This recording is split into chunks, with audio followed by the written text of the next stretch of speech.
primordial. Dice el texto de hoy: yo te aseguro que quien no nazca de agua y de espíritu no puede entrar en el reino de Dios. Esto es fuerte, ¿no? Espero que nos cogemos bien, ¿no? El que no nace de agua y de espíritu no puede entrar en el reino de Dios. Después de haber introducido este evangelio, Juan, en el capítulo 1 que hemos meditado ya los últimos domingos, donde Juan nos declara que con toda firmeza que este Jesús de Nazaret, que estuvo en medio de ellos, que la gente pudo ver con sus propios ojos, era el verbo de Dios, es decir, era la palabra de la profecía hecha carne, era Dios mismo que vino a vivir en medio de su pueblo.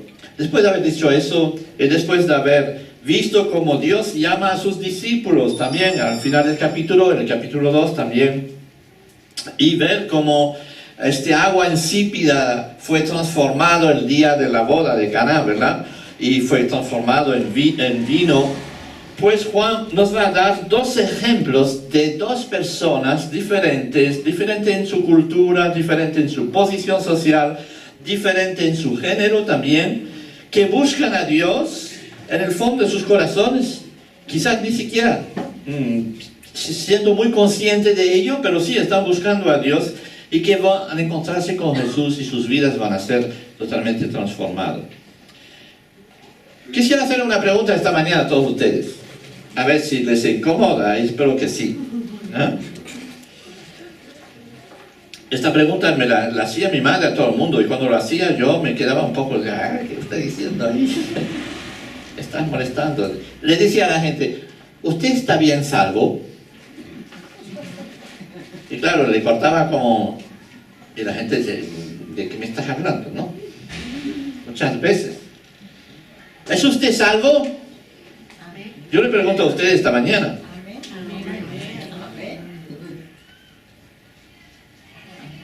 Por más incómoda que pueda resultar esta pregunta, me gustaría que tú te la hicieras de verdad, en el fondo de tu corazón hoy. Porque el capítulo que vamos a meditar hoy es probablemente el capítulo más esencial de toda la Biblia. El más preciso, el más que por lo menos debemos de entender y comprender y vivir. Y pasar por esta experiencia. Lo repito y lo aseguro otra vez: el que no nace de agua y espíritu no puede entrar en el reino de Dios. Por consiguiente, es una cuestión totalmente fundamental, ¿no creéis? ¿O no?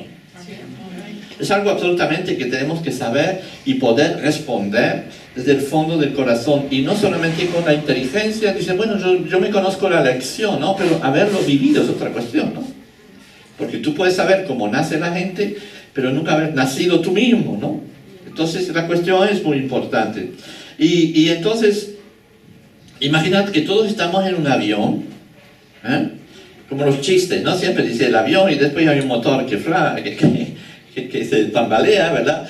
Y hay un español, un griego, un argentino, un venezolano. No, se perdió el avión, el venezolano, perdón. Bueno, está ahí dentro. Llego tarde, no, perdón.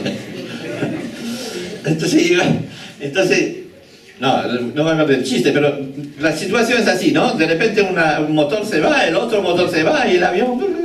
Entonces le dice a la gente: usted tiene un paracaídas, lo tienen puesto. Yo le digo lo mismo, ¿no? ¿Usted tiene puesto el paracaídas o no? ¿Y qué paracaídas tiene? Porque a lo mejor tiene un agujero grande, no funciona, está enrollado, tiene nudos, yo qué sé. Y por más paracaídas que uno tiene, se va a ir al pique igual, ¿verdad? No se va a abrir o no sé. Esta cuestión es tan fundamental para nuestras vidas. En la vida pasa lo mismo. Un avión de nuestra vida irremediablemente está estropeado y se cae. Nos morimos, ¿no? Yo sé que hay algunos que piensan que no van a morir nunca, pero lo siento por recordártelo esta mañana. Así. Nos morimos. Y la pregunta es: ¿tenemos puesto este paracaídas? ¿Y qué tipo de paracaídas tenemos puesto? Es la misma pregunta que Nicodemo viene a hacer a Jesús. En definitiva, este capítulo 3 de Juan nos contesta, nos habla y nos dice lo que hay que hacer. Y recuerdo así, había un hombre en los fariseos que se llamaba Nicodemo, un principal entre los judíos. Este vino de Jesús de noche y le dijo: Rabí, sabemos que has venido de Dios como maestro, porque nadie puede hacer estas señales que tú haces si no está Dios con él. La palabra fariseo significa puro o literalmente separado. Eso era el primer hombre que vamos a ver hoy. Un hombre religioso, un hombre que lo tenía todo en la vida. Y en su posición, lo veremos pues, los fariseos ponían gran empeño en observar la ley de forma externa, para que todo el mundo los pudieran ver, que eran buena gente, ¿no? Y que cumplían la ley como está estipulado en toda la ley. Cuando hablamos de ley, no hablamos de la ley de los hombres, sino hablamos de la ley del Antiguo Testamento, lo que Dios había dicho.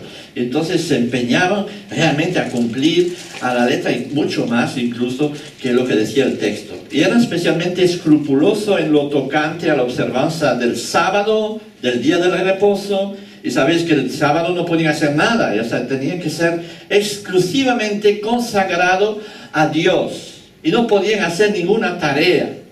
Eso era el sábado. Nosotros tenemos el domingo, gloria a Dios, pero todo el mundo va a trabajar y se olvida. Deberíamos respetar un poco más el domingo, ¿verdad? Por lo menos. Tener que este día del domingo sea un día dedicado a Dios y no meternos en tantas historias, ¿verdad? Pero bien, la sociedad nos obliga a ello muchas veces. Pues ahí estaban estas personas que observaban el día del sábado, y hasta tal punto de crear unas reglas excesivamente detalladas que desbordaban con mucho las exigencias de la ley antigua y ahogaban en su rutina el espíritu y verdadero sentido de la ley, hasta llegar a las extravagancias más insensatas.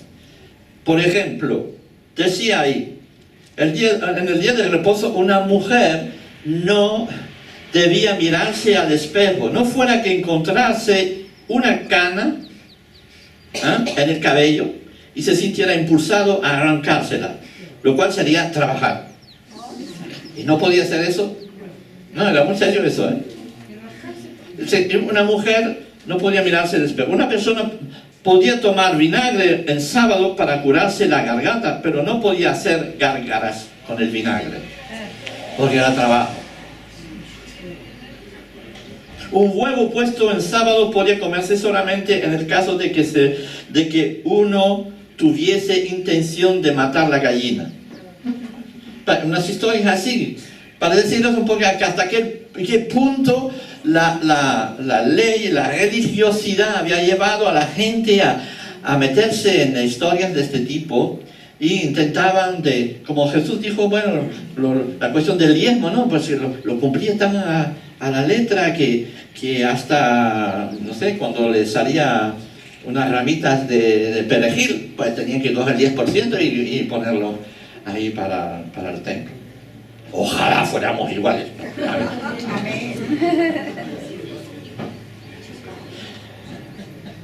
Así que podemos imaginar un poco qué tipo de personaje era Nicodemo, cumpliendo con todo eso y metiendo todo su corazón en eso. Y si la posición social de uno se comparara a una escalera, lo situaríamos arriba de todo.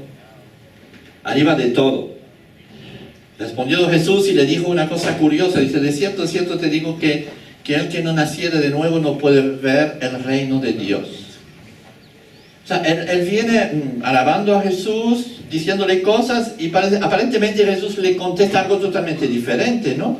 Como que curiosa discusión, o que curiosa conversación tienen estos dos, ¿no? Él viene y le hace una pregunta y Jesús le dice otra cosa. Pero le dice una cosa, naturalmente Jesús sabiendo lo que hay, conociendo el corazón, la situación del personaje, Nicodemo. Conociendo su afán por realmente cumplir la ley y estar en acuerdo con Dios y cumplir la ley totalmente como se debe de hacer, ¿verdad? Y Jesús le dice, mira, está muy bien lo que estás haciendo, pero no te sirve para nada. Si no naces de nuevo, no puedes entrar en el reino de Dios. Y veamos un poquito la posición otra vez de este Nicodemo. Primero hemos visto, era un personaje religioso al extremo. Podemos decir que era como una especie de cura o de sacerdote de la época, ¿no? Era poderoso también porque su situación de fariseo y de personaje que hacía parte de la élite del Sanedrín, ¿verdad? Estaba metido ahí en medio, entonces era muy poderoso y forzosamente pues su posición también le daba cierta riqueza. Y todo lo que uno puede soñar en este mundo, podemos decir hoy en día, pues mira, sí, cumplió con la religión, soy poderoso porque tengo una posición política fuerte y además tengo dinero. Dice, ¿qué más quiero? ¿No? ¿Qué más quiero? Ha sido educado en la religión, además ocupa un lugar muy importante en ella, sin embargo no entiende las cosas del reino de Dios. Le fascina a Jesús y sus milagros, pero quiere saber más. Viene de noche mostrando así su posición y su temor de ser visto por los demás, probablemente. Los sacerdotes religiosos fariseos se supone que ellos tienen la respuesta a todas estas preguntas existenciales, de las cuales todos nosotros las tenemos en nuestro interior. ¿Por qué vivo? ¿A dónde voy? Etcétera. Y naturalmente los judíos tenían la respuesta a todo ello por lo que habían aprendido en el Antiguo Testamento. Y también sabían perfectamente que para ir al cielo había que cumplir toda una serie de ritos y de cosas. Y matar animales para el pecado. Y rechazaban todo lo que no correspondía a su manera de pensar. Entonces Jesús viene ahí con un mensaje claro y lo empieza a decirle a Nicodemo. Tú sabes, pobre Nicodemo, ¿ah? Dice así, tú tienes que nacer de nuevo. ¿Qué significa eso, nacer de nuevo? ¿Tú lo has entendido? ¿Tú entiendes esta expresión, tienes que nacer de nuevo? O todavía eres como Nicodemo, que dice, bueno, ¿será que tengo que volver en la barriga de mi madre? Wow, quizás es la interpretación más humana y más lógica aparentemente, ¿no? Y es curioso porque una persona de su situación, una persona de su entendimiento espiritual debería de conocer más sobre esto y no ver que las palabras de Jesús no eran literales, sino que eran de otro índole, ¿verdad? Porque nacer de nuevo, esta palabra anoten, como lo ven ahí en griego, Juan lo pone así, significa tres cosas, es decir, desde el principio y nacer desde el principio y totalmente, es decir, cuando hemos nacido nosotros mismos. Y sería nacer otra vez también, se dice así, cuando una persona pues se muere y vuelve a nacer. Pero hay también esta expresión empleada cuando se emplea de forma espiritual de nacer de arriba, nacer de Dios. Algo suplementario. Hemos nacido físicamente, ahora tenemos que nacer espiritualmente hablando.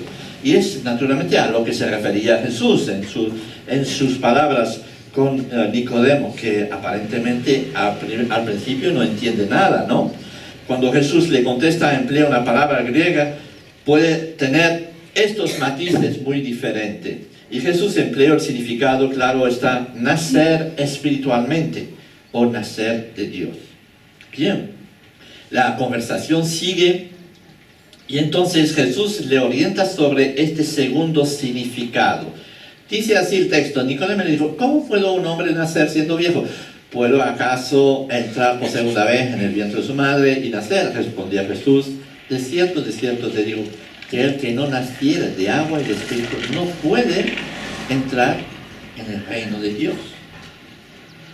El que no naciera de agua y de espíritu no puede entrar en el reino de Dios. No sé si te has planteado una vez esta pregunta a ti mismo, de verdad. ¿Qué significa eso? Porque supongo que tú, como yo, quieres entrar en el reino de Dios, ¿no? ¿O no? ¿Sí? Y quizás eres como Nicodemo, que has existido en la iglesia desde pequeñito y has venido y has crecido y has oído y has asimilado muchas cosas, pero estás como él, sin nacer todavía. Y para entrar en el reino de Dios de verdad hay que nacer de nuevo, ¿no? ¿Sí? No lo digo yo, lo dice ahí. Entonces, aquí tenemos un punto muy clave para nuestras vidas. Así dice, entonces esta palabra significa realmente tener que nacer de agua y espíritu, significa nacer de nuevo, nacer de lo alto. Y el Nuevo Testamento muchas veces emplea esta palabra en muchos textos ya. Y si leemos en 1 Pedro 1:23, dice así, siendo renacido, no de cimiento corruptible, es decir, no de nuestros padres, ¿verdad? Sino de incorruptible. ¿Y eso cómo es? Por la palabra de Dios que vive y permanece para siempre, dice Pedro. Bueno, ya entendemos un poquito más, que es algo diferente que el propio nacimiento normal, como nosotros hemos nacido carnalmente, ¿verdad? Ahí dice, nacer de lo alto. Y hay otro, por ejemplo, en Santiago 1:18 que dice así, Él de su voluntad, nos hizo nacer por la palabra de verdad, para que seamos primicias de sus criaturas. ¿Oh? Santiago también dice eso, nacer, y eso proviene de Dios, que nos hace nacer de nuevo a través de su palabra. Es como si Él pronunciara una palabra sobre nosotros y nos diga, nazca de nuevo, ¿no? O puedes nacer espiritualmente. Bueno, todas estas palabras tenemos en la Biblia, hay un montón de ellas, y así podríamos seguir. El testimonio de los apóstoles nos hablan de este nuevo nacimiento. Es una expresión que significa claramente que hubo un antes y un después. Hay un momento en la vida donde uno no había nacido y que, si bien había nacido físicamente, corporalmente, mentalmente, y podía hablar y todas esas cosas, pero, como la Biblia dice, estaba muerto todavía. Jesús dijo una palabra una vez, para que me viene a la mente, muy curioso, ¿no? Había un entierro y uno dice, déjame primero enterrar a mi antepasado o a mi familiar que se murió. Y Jesús le dijo, deja que los muertos entierren a los muertos. Acaba de dicho eso, ¿no? ¿Cómo los muertos pueden enterrar a los muertos? Así que Jesús se refería a los muertos espirituales, a los que no habían nacido todavía, espiritualmente hablando. O los que no habían nacido de nuevo, como la expresión que emplea Jesús. O los que no habían nacido de agua y de espíritu todavía. Entendemos que hay un antes y un después. Y podemos ser muy vivos, muy normales, y gente de todo tipo de clases de gente, y lo que sea, incluso muy religioso como Nicodemo, y no haber nacido de nuevo. Y Jesús le dice, tú tienes que nacer de nuevo. Si tú quieres entrar en el reino de Dios, tienes que nacer de nuevo.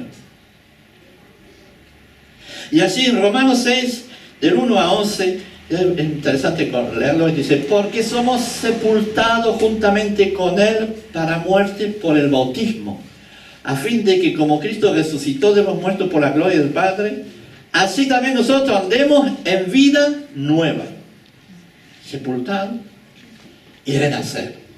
Eso lo veremos también un poco más después. Y habría que leer todo el capítulo 6 de los Romanos. Les invito a los que toman nota asiduamente que leen el capítulo 6 y veréis cómo Pablo explica todo eso de que estamos muertos y que renacemos en Cristo Jesús. Especialmente el versículo 4 que acabamos de leer. Y los judíos de la época hubieran tenido que entender esto, porque ya que los paganos que se convertían al judaísmo también hubieran podido entender estas palabras de Jesús. Tienes que nacer de nuevo, porque tanto en el judaísmo como en el paganismo se empleaban estas historias de uno que tenía que pasar de una vida a otra. Es interesante. Los griegos, por ejemplo, los paganos, los que no tenían ninguna noción de Dios, también tenían en su interior el deseo de nacer de nuevo. Lo que pasa es que lo hacían de forma muy escandalosa, ¿no? Por ejemplo, sus costumbres paganas les hacían identificarse con un dios cualquiera, con una ceremonia de iniciación. Y por ejemplo, el taurobolium, no sabéis lo que es, yo tampoco lo sabía, pero bueno, lo he descubierto de repente, ¿no? Que consistía en encerrar al candidato en un pozo, poner una rejilla sobre él, y sobre esta se degollaba un toro cuya sangre bañaba al iniciado, de tal modo que cuando él salía del pozo era un renatum in aeternum. renacido por la eternidad. ¿Entendéis? Una práctica pagana, oculta incluso, que hacía pensar que la persona había dejado su pasado y había nacido en un nuevo. Ahora era una nueva persona. Los judíos empleaban eso también en sus prácticas para los no judíos que querían hacerse judíos o que querían abrazar la fe judía o el judaísmo. Lo hacían de la misma manera, también lo hacían a través del bautismo, porque ellos morían a sí mismos, renacían al otro lado con una nueva identidad. Se les daba un nuevo pasaporte. Ahora toda la vida pasada se había olvidado, había muerto, no existía más, y se le daba un nuevo pasaporte. Claro, Jesús cuando emplea esta historia, ya emplea esta historia a gente que mentalmente ya están familiarizados con esto, que saben un poquito lo que significa. Si bien no veían muy bien que por qué Jesús decía eso y cómo se podía hacer para realmente entrar en el reino de Dios, que no tiene nada que ver con estas prácticas, obviamente, ¿no? Y Jesús va a decir, yo les voy a dar realmente la verdadera solución para que entendáis qué es lo que tenéis que hacer para entrar en el reino de Dios. El cristianismo trajo todo lo que la gente busca en su interior. Volver a nacer dejando atrás en el olvido los pecados, las malas acciones y empezando una nueva vida. Esta posibilidad que tantas personas se dan cuenta y que desearían, esta posibilidad es real. Es posible. Amén. Es posible porque Jesús lo dice. Es necesario nacer de nuevo si quieres entrar en el reino de Dios. Y yo vengo para anunciarte cómo nacer de nuevo. ¿Qué es lo que tienes que hacer para nacer de nuevo? ¿Verdad? Jesús habla de agua y espíritu. El agua es símbolo de limpieza. Cuando Jesús toma posesión de nosotros, cuando le entregamos sinceramente nuestras vidas, nos limpia de todo pecado. Nos limpia de todo eso. Él es el único que tiene poder de limpiarnos de esta manera. Y el Espíritu es símbolo de poder. El poder de vivir una vida diferente, una vida transformada, una vida que agrada a Dios, algo que no podríamos hacer antes. Ahora, con Él es posible. Es posible vivir a contracorriente de nuestros deseos de pecar y de nuestras tendencias a querer pecar. El agua y el Espíritu representan la limpieza y la fortaleza del poder de Dios que borra nuestro pasado y nos da la victoria en el futuro. Amén. Los versículos siguientes de nuestro pasaje de hoy nos enseña que Nicodemo no entiende o no quiere entender. No sabemos muy bien, porque hay mucha gente que no solamente no entiende, pero no quieren entender. ¿Estás de acuerdo conmigo? Dice el dicho, no es más ciego de aquel que no quiere ver, ¿verdad? Y es muchas veces eso. Hay muchas personas, empieza a hablar de Cristo, a hablar del pecado, ¡pum!, y se cierra y se da la vuelta. Así es. No sé si tú has entendido esto de verdad y si lo has experimentado de verdad, nacer de nuevo. Dice aquí, respondiendo Nicodemo, le dijo, ¿cómo puede hacerse esto? Y yo me gustaría que todos pudiéramos pensar esta mañana y hacer la misma pregunta. ¿Cómo puede hacerse esto? Nacer de nuevo. Y Jesús no se va a parar a analizar el corazón de Nicodemo si él tiene realmente el deseo o no. Yo pienso que cuando hace esta pregunta lo hace de forma sincera. Dice, quiero saber, oye, ¿qué significa eso de nacer de nuevo? Y le dice, pero tú eres un sacerdote, tú eres un cura, tú eres un pastor y no sabes estas cosas. ¿Cómo es posible? ¿Tanto tiempo estás ahí conmigo? ¿Tanto tiempo estás en la iglesia? ¿Tanto tiempo acudes por ahí? ¿Todavía no sabes muy bien cómo es esto? ¿Eres tú maestro de Israel y no sabes esto? Cuando alguien se encuentra en esta situación, parece que no entiende, no escucha. Puede ser que tiene un velo en la cabeza. Algunos son muy inteligentes, ¿saben? Que tienen carrera de sabios, de, no sé, arquitecto, de médico y lo que sea. Y cuando les hablas de cosas espirituales y de Jesús, no entienden. Nada de nada. Y no hay peor ciego que aquel que no quiere ver. La luz vino al mundo, dice el texto un poco más allá después, pero los hombres han preferido las tinieblas. Wow, eso es la realidad profunda que Juan lo dice, que Juan declara. ¿Por qué la gente está ciega? ¿Por qué la gente no quiere oír y no quiere saber? ¿Por qué? Porque sus obras son malas y tienen miedo de que sean reveladas, que sean puesto a la luz. Y prefieren guardarlas y esconderlas y quedarse hacia la luz. Es también la realidad de muchos. Miedo de que sus pecados sean puestos en evidencia. Es lo que dice ahí el texto. Pero sigue. Cuando uno ha nacido del Espíritu, se nota, dice el Señor. El viento sopla donde quiere y oye su sonido, mas ni sabes de dónde viene ni a dónde va. Así es todo aquel que es nacido del Espíritu. No ves, no sabes de dónde viene, de cómo va, pero notas los efectos. Notas los efectos en la vida de uno. Quizás no entiendes, pero puedes ver sus efectos en los que creen. Hay gente que se han convertido de verdad y que no saben muy bien explicar el por qué, el cómo, y no saben explicar este texto, pero saben en su interior que realmente han nacido de nuevo. ¿Por qué? Porque algo ha ocurrido en sus vidas. Han notado la presencia del Espíritu Santo. Alguien se burlaba de un cristiano una vez. Bueno, muchas veces, pero en este caso se burlaban de sus creencias y le decía, por ejemplo, en el texto que hemos leído la semana pasada: no pretenderás que nos veamos, que nos creamos que Jesús convirtió agua en vino.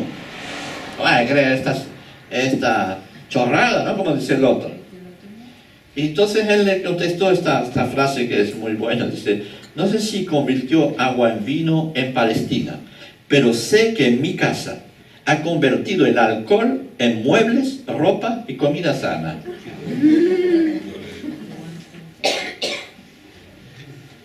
Alguien dijo: nadie debería descartar una fe que es capaz de hacer que los malos se hagan buenos.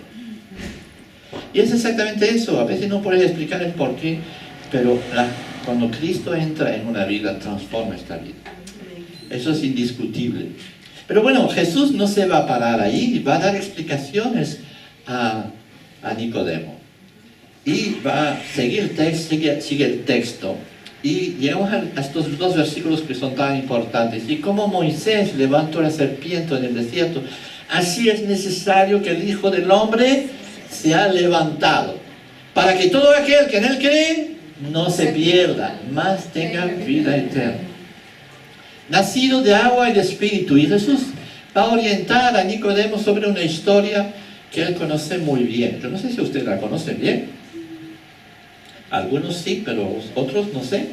¿Conocen esa historia de Moisés en el desierto, de la serpiente y todas estas cosas?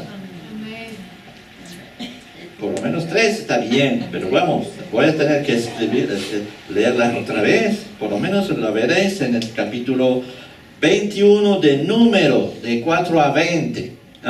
Tenemos esta historia que dice así, solo vamos a leer un versículo. Y Moisés hizo una serpiente de bronce y la puso sobre un asta, y cuando alguna serpiente mordía a alguno, miraba a la serpiente de bronce y vivía.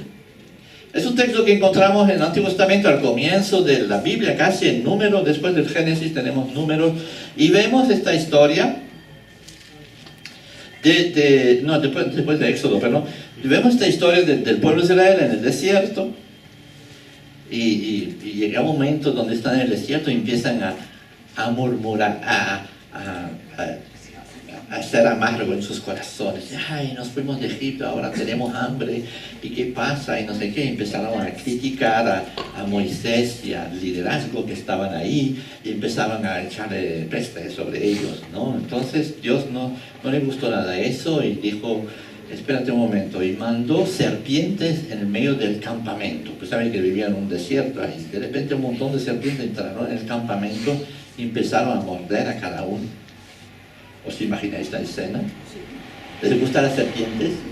Qué bonitas son, ¿verdad? Qué bonitas son, ¿verdad? Bueno, pues voy a imaginar serpiente grande, pequeño, no sé, el tamaño no importa, pero que todos tenían un veneno que les hacía, que les mordía y que se moría.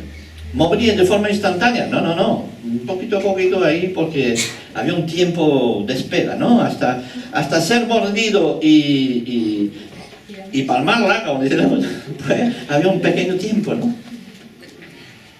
Yo me gustaría pensar que de repente es necesario entrar una serpiente que haríamos nosotros. Subirse a las sillas, por lo menos. La puerta cerrada, claro, pues no se puede escapar. ¿Eh? Y viene la serpiente ahí en medio de nosotros y empieza a morder. Entonces los hay que son muy fuertes, los hombres especialmente. Si no, la serpiente a mí no me puede hacer nada. Y cogen un pie de micrófono y empieza a darle pam, y mata a uno, mata al otro, mata a la tercera. Y piensa estar a salvo, pero hay una pequeñita que viene y sube por ahí detrás y ¡paf! No. Mientras otros dicen, bueno, ya que nos quieren morder la serpiente, las cogen y las ponen ahí, ya, mira cómo. Así es la vida, ¿saben? La vida con el pecado. Hay gente que lucha en contra del pecado, pero somos mordidos todos.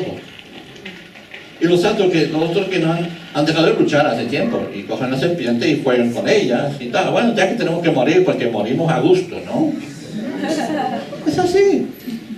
Se echan drogas, se meten cosas, está todo tipo de barbaridades que hace la gente. Pues esa es la situación de este pueblo, imagínate, irremediablemente, mueren. Entonces la gente empieza a decir, ¿qué vamos a hacer? ¿Qué podemos hacer? Moisés, por favor, danos la solución. Y Dios le da la solución a Moisés. Dice, mira, coge una serpiente, hazla de bronce, ¿no? Significa realmente que la vas a fundir en mi ira, en todo lo que odio del pecado, ¿no? La vas a meter sobre un palo y lo metes arriba del monte y simplemente le vas a decir a la gente, ustedes miran ahí y serán sanados. ¿Y qué es lo que pasó? Pues la gente tuvo que creer en la palabra de Moisés, en la predicación de Moisés, que decían, mira ahí. Y cuando la gente miraba, ¿qué pasaba? Y de repente, yo estoy sano. Y los que no creían, no miraban. ¿De acuerdo? Y el más incrédulo que iba a decir, pero el más incrédulo en un momento decía, bueno, ¿qué cuesta? Voy a mirar igual. Y miraba igual, el más incrédulo. ¿Y qué pasaba? Se sanaba. Y el que decía, yo tengo que creer, vamos a creer, y que nunca miraba, los hay que son así. ¿Qué pasaba? Tengo que creer, amén, gloria a Dios. Pero mira, no, yo creo. Sí, Moisés, creo en ti. Sí, Moisés, ya, tú tienes palabras fantásticas, maravillosas, pero por favor, mira. Sí, creo en ti. No. Pero no miraba. ¿Y qué pasaba? Se movía. Y podríamos seguir así, porque es la vida misma, ¿no? Es lo que pasa en la vida espiritual, es lo que pasa en este mundo, es lo que pasa hoy en día, por todas partes, ¿verdad? Entonces Jesús va a referirse a esta historia. Y dice Cristo elevado.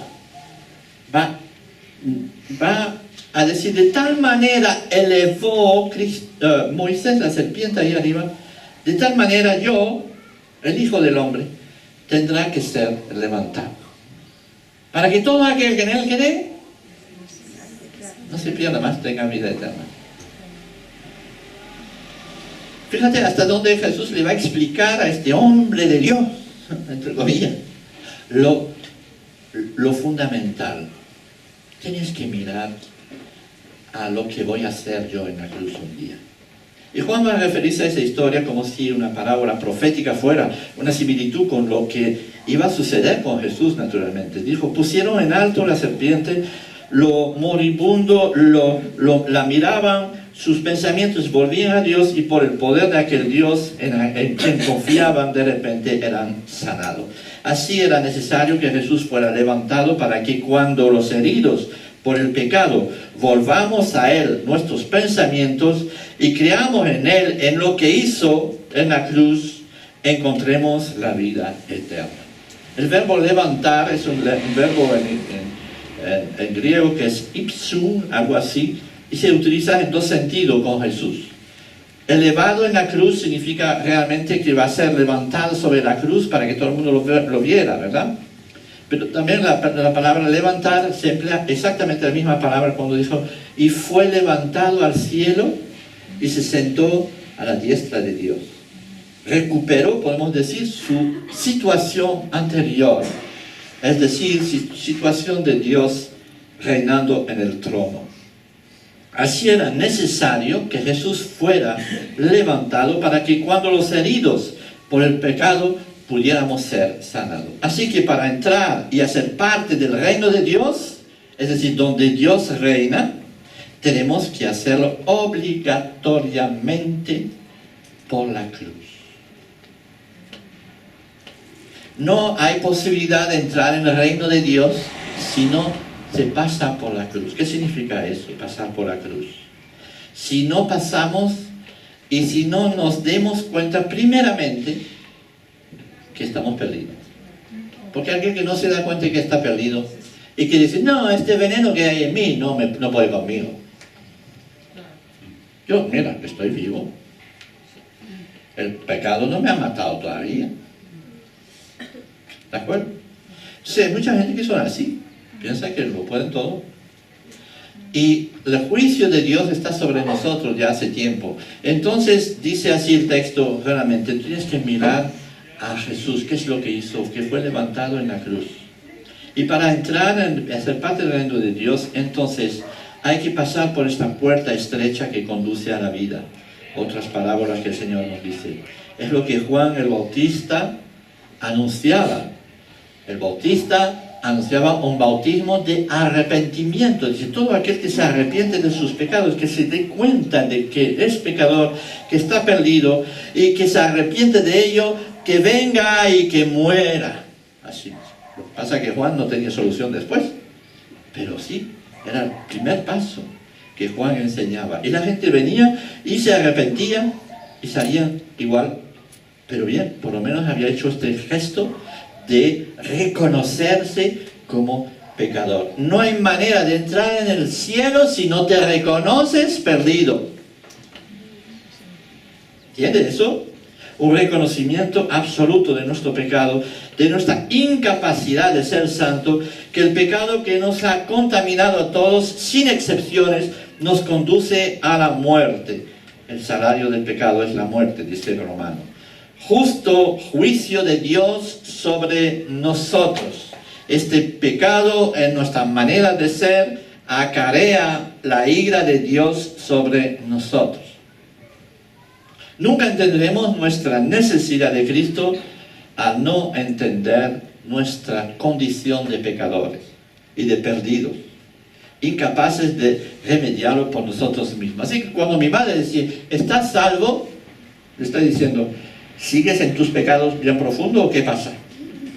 ¿Sigues en tu situación de no salvado, de persona que está ajena a Dios o que piensa que tiene contacto con Dios, como Nicodemo, pero que todavía no pasa por el nuevo nacimiento? Y Juan sigue con el versículo clave que todo el mundo conocemos, que resume toda la Biblia, ¿verdad? El mensaje que contiene. Dice así, porque de tal manera amó Dios al mundo. Podemos leerlo, ¿no? Por lo menos espero que lo saben, lo conocen. Que ha dado a su Hijo unigénito para que todo aquel que en Él cree no se pierda, más tenga vida eterna. Porque no, el segundo también es muy importante, el versículo 17. Porque no envió Dios a su Hijo al mundo para condenar al mundo, sino para que el mundo sea salvo por Él. La iniciativa de la salvación proviene de Dios y del corazón de Dios. Nosotros somos incapaces de poder hacer tal cosas, pero Dios te ve, te conoce, sabe tu incapacidad, sabe tu situación de pecador, sabe tu situación de perdido, y Él viene para salvarte. Eso es la gran noticia. Es una buena noticia. es que no proviene de nosotros por todo lo que podemos intentar hacer, ser más religioso, dedicarnos a la religión como extremo, como hacía Nicodemo. Imposible, eso no nos va a salvar. Es Él que viene y te propone. Y dice, yo he hecho algo para ti, ya está hecho hace 2000 años. De tal manera que la serpiente fue levantado, ya ha sido levantado. Todavía no estaba levantado para Nicodemo, que tuvo que esperar un par de años para verlo, ¿no? Pero para nosotros, ya está hecho. Cristo ya murió por nosotros, ya dio su vida por nosotros, ya cumplió con el castigo que nos era destinado. Y Juan precisa que no envió a su Hijo para condenarnos, así que, sino para que seamos salvos por Él. Es una precisión muy importante, ¿saben? Que tenemos que entender. Porque algunos piensan que hay que ser bueno y así no seremos condenados. Piensen que la condena viene después. No, ya estamos condenados. ¿Entendemos? Es una cosa que ya está. Incluso nacemos condenados. Es terrible eso. Nacemos ya perdidos. Hemos heredado eso de Adán y Eva. Dichosos dos, ¿eh? Pero ya somos condenados, ya estamos en esa situación. Y por eso el texto declara que ya estamos condenados. Que te comportes bien o mal no tiene influencia en cuanto a la condena. El que en Él cree no es condenado, ¿ok? Porque el que no cree ya ha sido condenado. Porque no ha creído en el nombre del Hijo unigénito Hijo de Dios. Así que el problema consiste simplemente en esto: creer o no creer en el Hijo de Dios. ¿Entendemos eso? Es fundamental eso. Creer o no en el Hijo de Dios.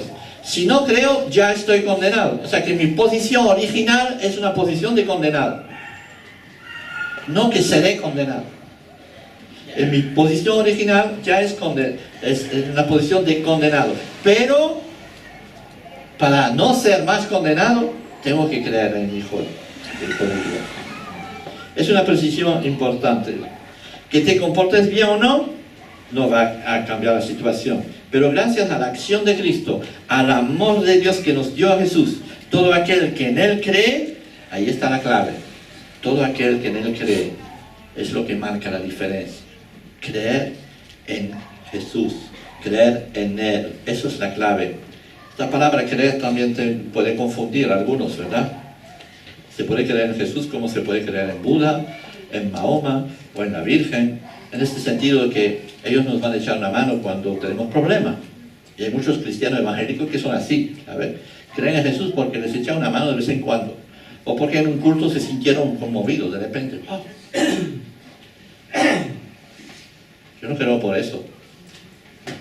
Yo creo porque un día miré al monte y vi la cruz y sentí que Jesús había muerto ahí por mí. Y creí en ello. Y creí profundamente en ello. Y eso no puede dejarnos indiferentes para toda la vida. Reconocer nuestro pecado, nuestra incapacidad para remediarlo, nuestra necesidad de un Salvador, es creer que Jesús ha cumplido con su muerte ya nuestra condena. Y es aceptarlo, aceptar su perdón, aceptar que Él haya muerto por nosotros. Es confiar plenamente en ello. Entonces podemos decir el gozo, y podemos recibir el gozo y la paz. La paz absoluta que Dios nos da porque nos confirma eso en nuestros corazones. El abrazo del Padre, el confiar plenamente en Cristo que ha muerto sobre la cruz por nosotros es absoluto, y eso nos tranquiliza, no solamente tranquiliza, sino nos derrama una paz sobre nuestras vidas completa. La certeza de nuestra pertenencia a Dios, a ser parte de su reino, está contenido en este versículo. Yo creo en Él, entonces tengo vida eterna. Amén. A lo mejor no sientes nada. ¿Dónde está marcado? Tienes que sentirlo. ¿Está marcado? No. Pero yo creo en ello. Entonces tengo esta convicción. Creo en ello. Y no es por mí mismo. No es porque he hecho tantas cosas bonitas y fantásticas. No. Yo creo porque sé que Cristo murió un día en la cruz por mí. Y yo confío en ello. La certeza de nuestra pertenencia a Dios a ser parte de su reino, no en virtud de algo que hayamos hecho, sino en virtud de lo que Cristo hizo. En realidad, le debemos todo, ¿verdad? Le debemos todo. ¿Tú lo crees? Amén. ¿Realmente es eso? ¿Tú lo crees de verdad? Amén. El tesorero del reino de Candace, es una historia que encontramos en los Hechos de los Apóstoles, le hizo un día esta pregunta a Felipe, que era un diácono de la iglesia del tiempo, ¿no? Y en su camino de regreso a su país, que era Etiopía. ¿Conoce eso, no? Y yendo por el camino, llegaron a cierta agua y dijo al eunuco, ahí está agua, hay agua. ¿Qué impide que yo sea bautizado? O sea, ¿qué impide, después de toda la explicación que le he dado, que os he dado esta mañana, ¿qué impide que seáis bautizados? Es decir, ¿qué impide que paséis realmente por el arrepentimiento y la resurrección en Cristo? ¿Qué impide eso? Y Felipe, o sea, el eunuco le preguntó eso a Jesús y dice, mira, yo creo en lo que me acabas de decir. Yo creo, algo me impide de entrar en este reino de verdad. Y Felipe le dijo, bueno, si tú crees de todo corazón, si crees de todo corazón, a lo que acabo de explicarte, bien puedes. Y respondió, dijo, creo que Jesucristo es el Hijo de Dios. Y pararon el carro y lo bautizaron. Qué historia más bonita, ¿verdad?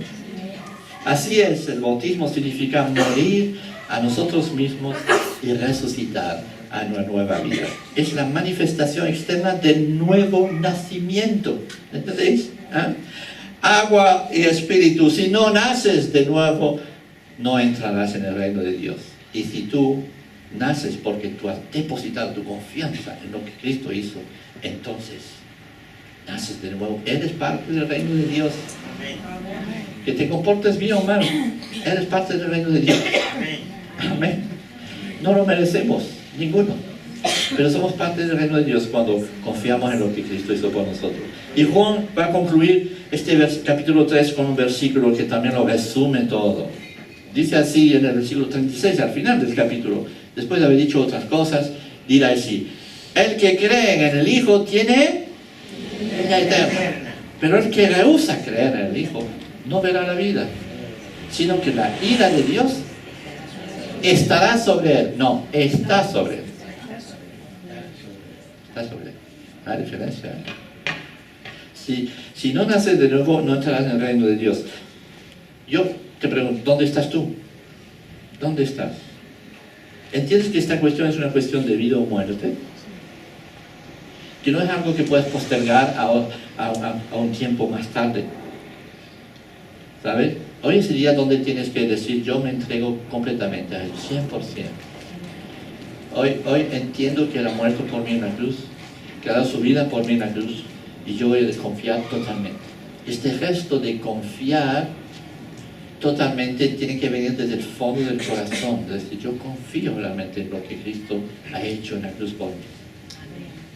Y en el tiempo de Jesús se les decía a la gente, pues si tú confías de verdad de esta manera, entonces ven, vamos a entrar en el agua y vas a mostrar de esta manera que tú crees de verdad. Vas a hacer este gesto que significa morir a ti mismo y renacer en Cristo. Volver a nacer, una nueva criatura. Y por eso se practicaba el bautismo en el tiempo de Jesús, y Jesús bautizaba a todas las personas que creían en Él, y especialmente los discípulos después. Es un gesto que se hace, igual que nosotros esta mañana, que no tenemos previsto eso de hacer agua, pero si tuviéramos ahí una piscina, lo podríamos hacer. Pero la piscina, en definitiva, no importa demasiado. Un día iremos a la Cerecita otra vez, y te bautizarán ahí, para que sea realmente más espectacular. Tenemos una piscina enorme nosotros, es nuestra, ¿eh? Así. Pero, ¿me entendéis? Si hay alguien esta mañana que dice, yo creo,